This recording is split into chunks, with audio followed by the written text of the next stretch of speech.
আসসালামু আলাইকুম। সুপ্রিয় শিক্ষার্থীবৃন্দ, আজকের ভিডিওতে সকলকে স্বাগত জানাচ্ছি। আজকে আমরা আলোচনা করব বিসিএস পররাষ্ট্র ক্যাডারের সুযোগ সুবিধা, পদায়ন, পদোন্নতি এবং পোস্টিং এবং অন্যান্য বেতন ভাতা, ফরেন ভাতা সম্পর্কিত বিস্তারিত আলোচনা। শুরুতেই বিসিএস পররাষ্ট্র ক্যাডারের ইন্ট্রোডাকশনটা দেখা যায়। আপনি যদি রাষ্ট্রদূত অর্থাৎ অ্যাম্বাসেডর অথবা হাই কমিশনার হয়ে দেশের প্রতিনিধিত্ব করতে চান, আপনার দেশকে বিদেশে রিপ্রেজেন্ট করতে চান, তাহলে পররাষ্ট্র ক্যাডারই হচ্ছে আপনার প্রথম পছন্দের একটি চাকরি। এই ক্যাডারের কর্মকর্তারা বেসিকলি পররাষ্ট্র মন্ত্রণালয়ের কর্তৃক পদায়ন করা হয়, পদোন্নতি করা হয়, বদলি সহ অন্যান্য যত রকমের কাজ রয়েছে সকল কাজই এই পররাষ্ট্র মন্ত্রণালয় কর্তৃক করা হয়ে থাকে। এবার আমরা দেখব পররাষ্ট্র ক্যাডারের পদায়ন ও দায়িত্ব নিয়ে। এই পররাষ্ট্র ক্যাডারের কর্মকর্তাদের পররাষ্ট্র মন্ত্রণালয়ে বিদেশে বাংলাদেশের mission, foreign service training academy সহ সরকারের যে কোনো দপ্তরে প্রদান করা হতে পারে। অর্থাৎ পররাষ্ট্র ক্যাডারে যদি আপনার জব হয়, সেক্ষেত্রে আপনাকে বাংলাদেশের পররাষ্ট্র মন্ত্রণালয়ে প্রদান করতে পারে, বিদেশে যে বাংলাদেশের মিশন রয়েছে সেগুলোতে প্রদান করতে পারে, দ্যাট মিন্স বাংলাদেশের অ্যাম্বাসিগুলোতে, এবং ফরেন সার্ভিস ট্রেনিং একাডেমি অর্থাৎ যেখানে ফরেন ক্যাডার বা ফরেন পররাষ্ট্র মন্ত্রণালয়ের কর্মকর্তাদেরকে ট্রেনিং করা হয়, সেখানে আপনাকে পদায়ন করা হতে পারে। তবে পররাষ্ট্র ক্যাডারের একটি স্বতন্ত্র হলো মিশন পোস্টিং, অর্থাৎ আপনি এই ক্যাডার থেকে মিশনেও কিন্তু পোস্টিং পাবেন। প্রয়োজন অনুসারে একটি দেশে মিশন নির্ধারিত হয়ে থাকে। কোনো দেশে মিশন থাকে না, কোনো দেশে ছোট মিশন থাকে, আবার কোনো কোনো দেশে একাধিক মিশন থাকে। যেমন ভারতে বাংলাদেশের 7টি মিশন রয়েছে। সাধারণত চাকরি স্থায়ী বা 2 বছর পররাষ্ট্র মন্ত্রণালয়ের চাকরি সম্পন্ন হলে 6 বছরে 2টি মিশন সম্পন্ন করতে হয় এবং আবার 2 বছরের জন্য পররাষ্ট্র মন্ত্রণালয়ে প্রদান করা হয়। অর্থাৎ আপনি পররাষ্ট্র ক্যাডার হিসেবে যখন জয়েন করবেন, তখন প্রথমত আপনাকে 2 বছর পররাষ্ট্র মন্ত্রণালয়ের আন্ডারে চাকরি করতে হবে বাংলাদেশে। তারপর আপনাকে 3 বছরের জন্য বিদেশে, আবার 3 বছরের জন্য অন্য আরেকটি দেশে মিশনে পোস্টিং দেওয়া হবে। তারপর আবার রোটেট করে বাংলাদেশে আনা হবে। আবার বাংলাদেশে আপনি 2 বছর পররাষ্ট্র মন্ত্রণালয়ের আন্ডারে জব করবেন।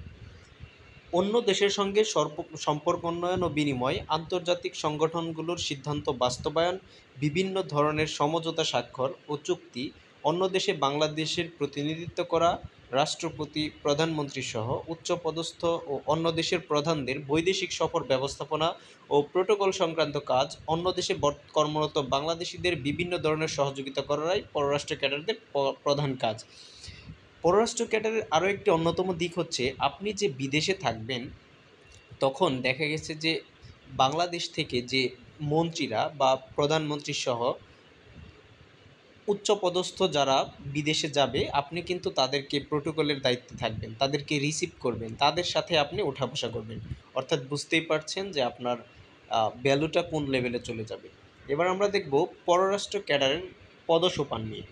পররাষ্ট্র ক্যাডার হিসেবে যদি আপনাকে মন্ত্রণালয়ে দেওয়া হয়, তাহলে আপনি দেখেন যে প্রথমে হচ্ছে সহকারী সচিব, সেখান থেকে প্রমোশন পেয়ে হবেন সিনিয়র সহকারী সচিব, সেখান থেকে প্রমোশন পেয়ে হবেন পরিচালক, তারপর মহাপরিচালক, তারপর অতিরিক্ত পররাষ্ট্র সচিব, তারপর সচিব বা পররাষ্ট্র সচিব। অর্থাৎ পররাষ্ট্র মন্ত্রণালয়ের বিভিন্ন দায়িত্বে কয়েকজন সচিব রয়েছে। সচিবদের মধ্যে যিনি সিনিয়র, তিনি হচ্ছে পররাষ্ট্র সচিব হিসেবে দায়িত্ব পালন করেন। অন্য ক্যাডারের তুলনায় এই পররাষ্ট্র ক্যাডারের প্রমোশনটা অনেক স্মুথলি হয়, কারণ এখানে কর্মকর্তার পরিমাণ খুবই কম থাকে। পররাষ্ট্র ক্যাডারে পদ সংখ্যাও কিন্তু খুবই কম, সো এখানে প্রমোশনটা হয় অনেক ইজিলি। বর্তমানে পররাষ্ট্র সচিব হিসেবে একজন সিনিয়র সচিব দায়িত্ব পালন করছেন। মিশনের পদসোপান হচ্ছে, আপনাকে যদি মিশনে পদসোপান করা হয়, সেক্ষেত্রে তৃতীয় সচিব, তারপর প্রথম বা দ্বিতীয় সচিব হবেন, সেখান থেকে হবেন কাউন্সিলর, কাউন্সিলর থেকে মিনিস্টার, মিনিস্টার থেকে অ্যাম্বাসেডর বা হাই কমিশনার। অর্থাৎ আপনি অ্যাম্বাসেডর বা হাই কমিশনার পর্যন্ত হতে পারবেন।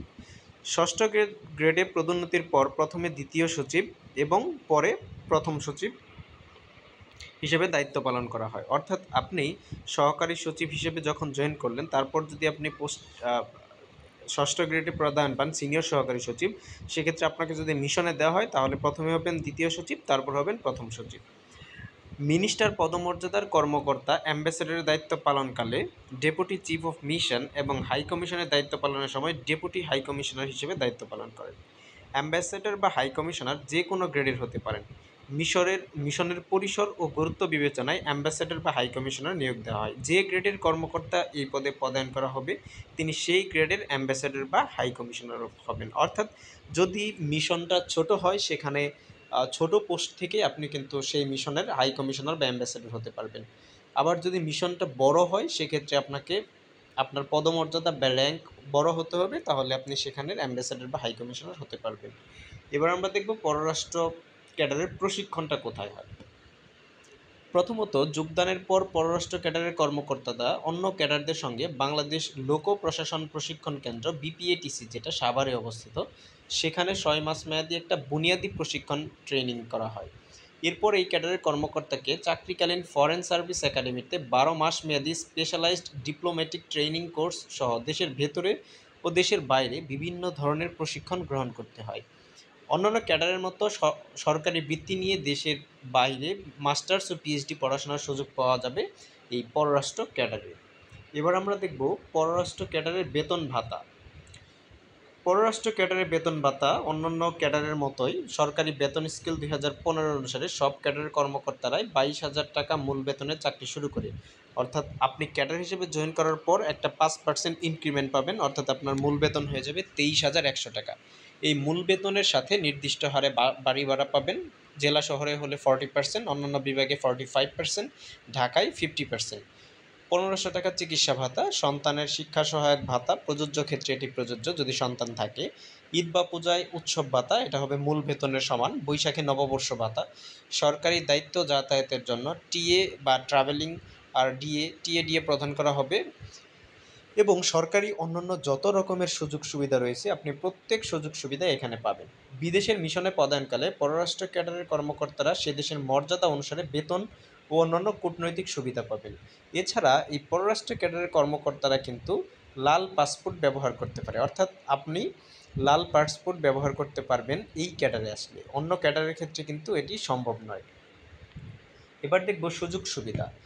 আমি আগেই বলেছি এই ক্যাডারের পদোন্নতি খুবই স্মুথ। অন্যান্য সরকারি কর্মকর্তার মতো এই ক্যাডারেও কোয়ার্টারে আবাসনের সুবিধা রয়েছে। ঊর্ধ্বতন কর্মকর্তাদের জন্য অফিস গাড়ি সুবিধা আছে। এছাড়া অন্যান্য গ্রেডের কর্মকর্তারাও শেয়ারিং ট্রান্সপোর্ট ব্যবহার করতে পারেন। রাষ্ট্রের গুরুত্বপূর্ণ ব্যক্তিদের মতো এই ক্যাডারের কর্মকর্তারা কূটনৈতিক পাসপোর্ট, রেড পাসপোর্ট যেটাকে বলে, এটা পেয়ে থাকেন। অন্য ক্যাডারের নিয়োগপ্রাপ্ত কর্মকর্তারা অধিদপ্তরে চাকরি করলেও পররাষ্ট্র ক্যাডারের নিয়োগপ্রাপ্ত ব্যক্তিরা প্রথম থেকেই মন্ত্রণালয়ে চাকরি করে থাকে। অর্থাৎ আপনি যদি বিসিএস প্রশাসন বা অন্য ক্যাডারে যান সেক্ষেত্রে কিন্তু আপনাকে শুরুতেই মন্ত্রণালয়ে পোস্টিং দেওয়া হয় না, আপনাকে পোস্টিংটা দেওয়া হবে অধিদপ্তর বা পরিদপ্তরে। কিন্তু পররাষ্ট্র ক্যাডারের ক্ষেত্রে আপনাকে আপনার পোস্টিংটা শুরুতেই হবে মন্ত্রণালয়ে। সো আপনি বুঝতেই পারছেন এই ক্যাডারের ভ্যালুটা কত বেশি। এই কারণেই কিন্তু বিসিএস প্রত্যাশীদের জন্য প্রথম চয়েস লিস্টেই কিন্তু এই পররাষ্ট্র ক্যাডারটা থাকে।